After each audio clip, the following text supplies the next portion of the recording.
Goya, Mark, Brigham, it is wonderful to chat with you all. Thank you so much for the opportunity. I really appreciate it.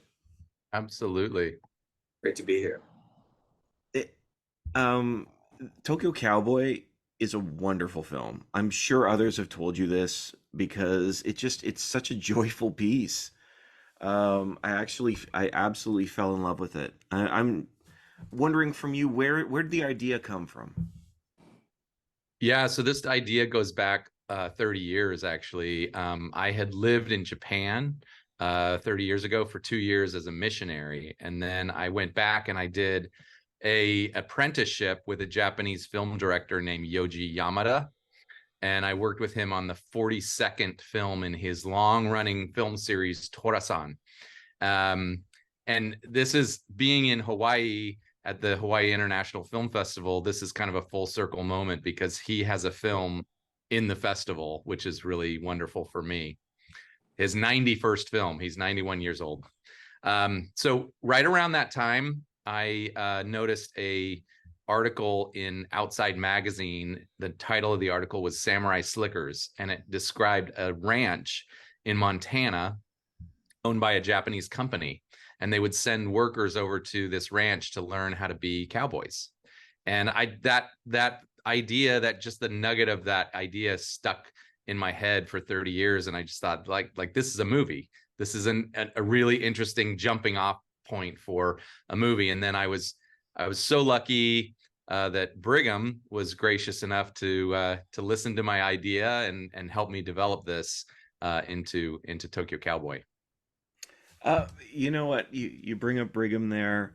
Brigham, I love that your name's attached to this because this is such a different title than we've seen on your IMDb profile in recent years. So, what was it that you saw in Tokyo Cowboy that brought you made piqued your interest? Um, the concept was, I thought, an interesting one because it was exploring two cultures in the context of this kind of fish out of water character story. And so I thought there was an interesting leaping off point there for sure. But I also just loved the simple fact that what Mark was explaining to me was a story that was truly character based, both from the perspective of Hideki and then these other key characters, including Goya's that he meets. All the decisions I could tell right away from the earliest conversation in terms of the creative development were going to be based on sort of character decisions. And that is so in commercial filmmaking or studio filmmaking, it's rarely ever the conversation that you get to have. And so that was immediately intriguing to me. And that's the larger perspective of just being able to work on an independent movie where there weren't sort of just larger concerns at stake in terms of how you develop. So that was all very intriguing to me. So I was really anxious to get involved. You know, I love the that you say that because this film is so much based around relationships, but relationships between each other, relationships with a culture, with a community. Um, it's very grounded and feels very honest in a lot of ways as these characters are trying to sort of feel each other out. Um, One thing, Mark, going back to you for a second, you talked about spending your time in Japan. I think that's so interesting with this film because there's such a stranger in a strange land sort of theme here. This is not a fish out of water comedy traditional one that we've seen before, you know, that sort of thing. Um, I was wondering for you though, this like how does this connect with your experience? Yeah, it really does because my experience in Japan living there was very impactful for me personally. And what it caused me to do was kind of slow down and listen more and kind of um, just be a little more humble. And that's I think the journey of this character Hideki, like he learns to kind of open his ears and listen more and kind of it's a character that's not really connected to the land, not connected to his fiance, his work really, and he needs to bridge that divide. And you mentioned, you know, the that's really what we were striving for was an authenticity, a groundedness that would allow us to really show the humorous, like it is a funny movie, but it's not a movie where we're really reaching for any comedy. The comedy comes out of these natural kind of grounded situations, and it really is. I mean, for me, a testament to the talent of our actors. Goya particularly gives a performance that is so grounded and authentic and beautiful. And he also in this film is a man on the outside, a fish out of water in a way, along with Hideki. So you have these two characters that kind of come together and become friends, who are both on the outside. Absolutely, and Goya, your character is really the primary one to sort of reach out to Hideki and bring him in. I was wondering, what is it that you found so appealing about this character? It's wonderful. Like, he's a wonderful character. It's a wonderful performance. What is it that drew you to him? Thank you. So the thing about Tokyo Cowboy is different than anything I've done. I usually play bad guys, play a lot of bad guys. Um,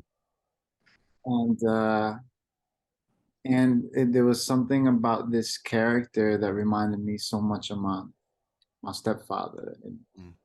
and his story, and him coming to the U.S. I mean, his story of how he got to the U.S. is incredible, and then having to start from nothing to be in a position where he had to uh, just create a sense of home and family in a foreign country. And so and he was kind of the prototype that I used to tell this story, and all the characters in this film, it was super interesting. And what I love about it, I think probably one of the most things that I love about it is just you love everyone. Mm. Usually I'll do projects where you might hate the person, but you understand them because of what they do, and there's like this level of like turmoil. And not to say that these people aren't going through real things, but every person has a level of genuine goodness that they're really trying to um, hold on to. And I think that's kind of what gives this piece just a completely different heartbeat and fascinating way to tell a story. Most of the times we hear that stories have to have like this turmoil that is palpable and heart-wrenching, and it's not true. This is kind of evidence of a story where sometimes just the situation is difficult, but the people are just pure. And plus, I'm just really happy that I'm able to show something to my nieces. Most of the stuff that I do, so that's exciting. I don't think I even tapped into that until you just said it. There's no villain in this film. The villain is just the struggle. And it's internal. It's There's internal. obvious antagonist, which is, and so for our writer Dave Boyle, and Ayako Fujitani, when we first were talking with them, Dave, you can recall Brigham, some of our early conversations with him, but he was kind of like, this is a really different film than what I've done before, because he, like the film that I knew about from Dave was A Man from Reno, which is this very this thriller, this tightly woven story with clear antagonist, and so he was kind of like, wow, this is something different, but a challenge and something I'd like to take on. And we're all the better that he saw something in this story that was interesting and worthwhile spending his time on, and delivered with Ayako just an amazing script, the blueprint for this film. Yeah, and it's, as I think about it now, and forgive this comparison just for a moment, it could have very easily slipped into a sort of Mean Girls story. But even the other ranchers, they just don't understand. There isn't a pushback or anything. It's not. It's just that people are just trying to learn how to communicate with one another and care about one another. It's pretty special. Yeah, I would have been easy to make the ranchers portray them in a much harsher light, show kind of their ignorance. And but yeah, for me, like this really, I wanted to make a film about where every character had, you know, humanity. That's just an important theme to me right now. There's so much that divides us, and there's, you know, and I want to bridge those divides and understand people, even as different as we are. It really works, and it really pops here that the relationships are wonderful. I was wondering for you all, the mystique of the Midwest. It sort of flows into this film, and it's certainly around it. But you know, as Hideki first arrives, and I forgive me, that the man he comes with, he travels with. Water. By Jun Kunimura. Yes. And they start talking about big sky country, and there's sort of this reverence to it. But I was wondering for you all, what do you think that sort of is, this sort of mystique of this area?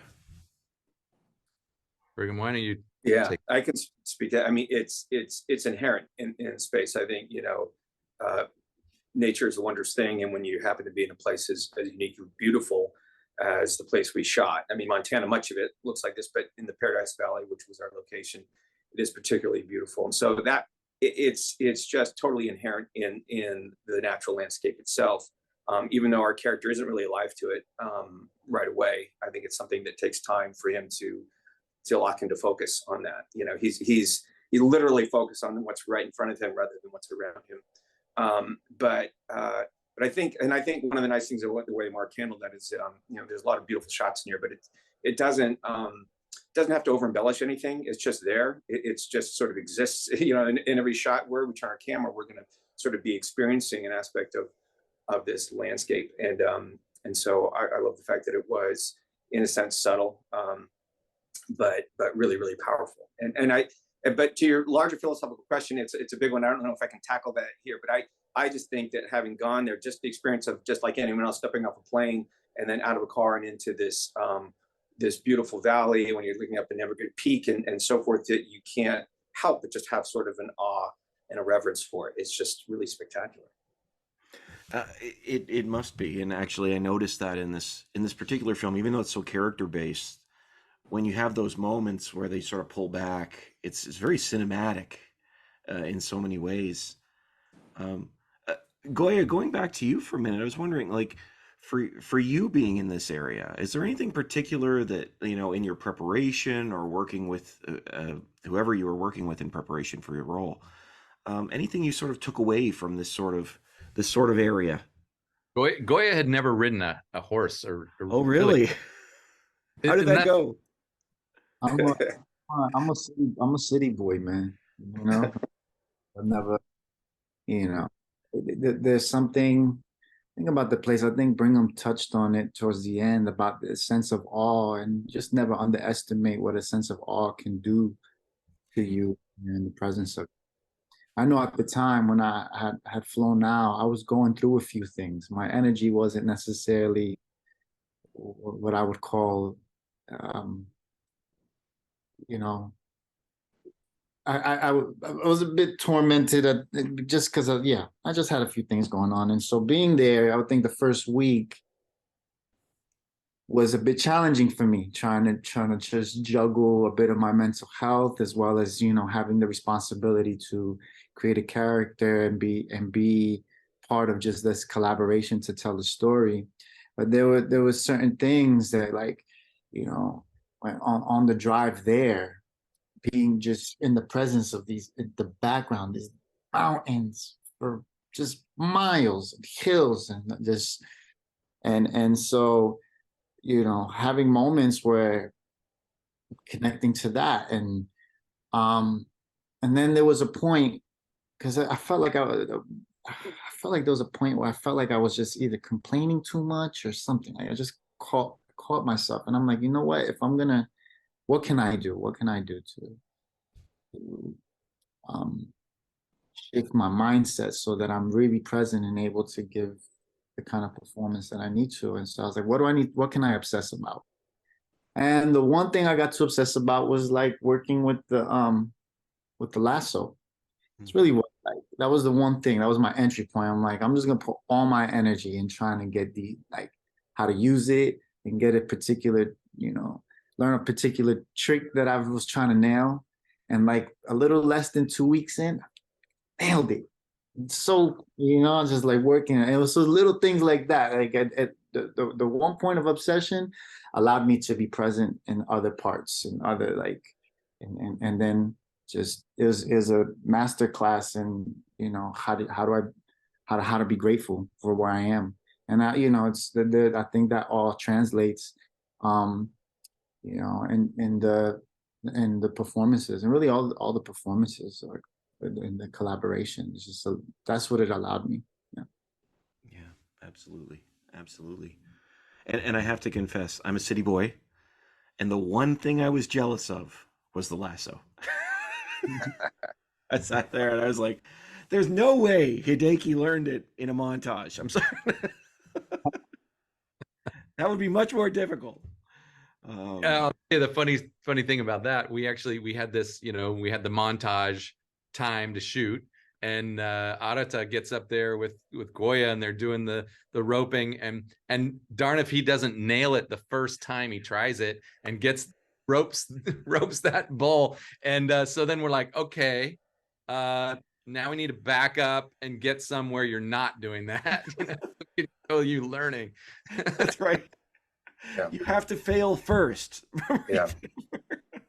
The other cool part about that montage shooting is that it wasn't tightly scripted. It was just like these kinds of beats happen. And so it was looking, I know, Mark, you're talking about what's the entry point for this? What do we do? We had the guys right there on the set in the arena. And it was one of our trainers, Duncan, who handles all the horses and is actually in the film, said, and he knew how hard Goya had been working on his lasso. And he said, let's do that trick where he sort of, where you're, just putting the lasso. There's probably got a name and I should know it, but and it's like, yeah, let's try that. And Mark said, roll it, and Goya went out with the rope and he hit it, and it's in the movie. And you should have heard the sort of celebration happening on the sidelines of a very proud coach, who had been helping Goya nail that. And so it was a fun full circle moment.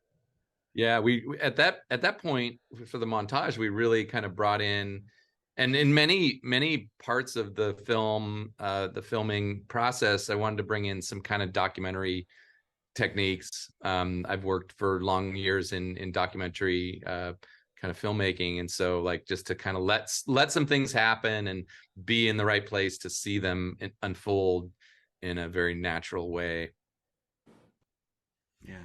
Yeah, it's fun. It's so much fun. I was wondering for you all, one of the things I love about this film, I should say, is the way that it handles the engagement, because we have these characters and they're trying to, Hideki is coming, and he comes at first and he's going to try and impose his vision upon the ranch, and along the way we see him really trying to make a connection. There's this wonderful line of, you got to meet him halfway. I think that's you, Goya, that actually says that. You got to meet him halfway, learn how we do things here. I was wondering for you all, what do you think the power of halfway is? How do you think that really helps us make connections? Well,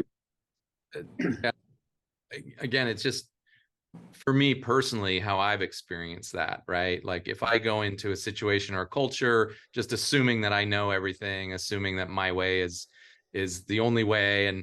And so it, I think that pride can get in the way of a lot of our interactions, and just recognizing that you need to have some humility and open your ears and your heart to other people. For me, that's an important thing, and I felt like that was important for this character. Yeah, I just add to that because I feel like another way to form that, because that was Goya's line in the truck as they're driving home, and about the importance of meeting halfway. And I think another way to say that same thing is it's about the art of compromise and figuring out how to allow everyone their own space to sort of succeed in a given conversation, negotiation, any situation. And so I think, like Mark said, that has to do with being humble enough to do that. And when you do that, obviously it allows something else to come in, right? You're not just projecting out, you're not just transmitting, you get to receive. And that's a huge gift once you are willing to do that. Yeah, it's funny in this film, halfway almost becomes a third way, right? Doesn't it? It's sort of we've got these two different directions, and we can forge a new one together without saying how the film ends. But there's something new as opposed to one or the other. It's really beautiful. I also think there's something about Hideki's character in particular, in which the shifts really starts to happen when he starts engaging his curiosity. Right, he starts off coming in already knowing. I mean, even when in that scene, when at the beginning, when he's he's at the chocolate factory, and the person asks him if he wants to taste the chocolate, and he's like, no, I don't, I don't need to. And it's like he knows the things that he thinks he needs to know. And I think that to me, when you think about that moment of like, you got to get to know them. It's like you have to be open enough to not know. You have to be open enough to go into something in a situation and figure it out in the moment, and that discomfort, that discomfort, into how to live in that. And I think that's what's a beautiful thing about what opens up, especially with Hideki after that, is that he starts to curiously get engaged and be uncomfortable, and the workers notice, and that's what ends up pulling him towards it. So. Yeah. I love that. Open enough to not know. I love that. That's great. I steal that for the review. Um, honestly, guys, the film it's wonderful. It's so much. It's so great. What do you hope people take away from Tokyo Cowboy? Yeah, I hope that people see some of themselves in the journey of Hideki, right? That they're just kind of surprised and delighted by this gentle comedy about this character that's not connected, and he becomes connected, and so like that's what I hope audiences see a little bit of themselves. Yeah, I agree. I would say the same thing. I think you touched on the last question, everything that could be of real value. I mean, movies in one case, in many cases we go to be entertained, and sometimes to be distracted. But if something magical happens, then actually there's a takeaway. And I think if that whole notion of being open and meeting people where they're at, and like Goya said, to be willing to understand that you don't know everything, that would be huge. And I think that is a universal need that we all have. If we haven't arrived at that understanding, that we should. And so if this sparks some of that thinking, that would be amazing. And obviously we hope people are entertained. We've had a couple of screenings now at festivals, and audiences are really reacting. Like there's a lot of big laughs and warm moments, and it is entertaining for sure. And that's what we obviously hope, that people will be entertained.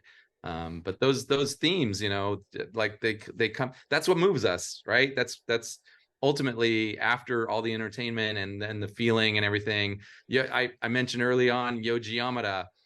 He's a director that describes himself as a soba noodle maker, right? He's just content to make bowl after bowl of like nourishing cinematic soup.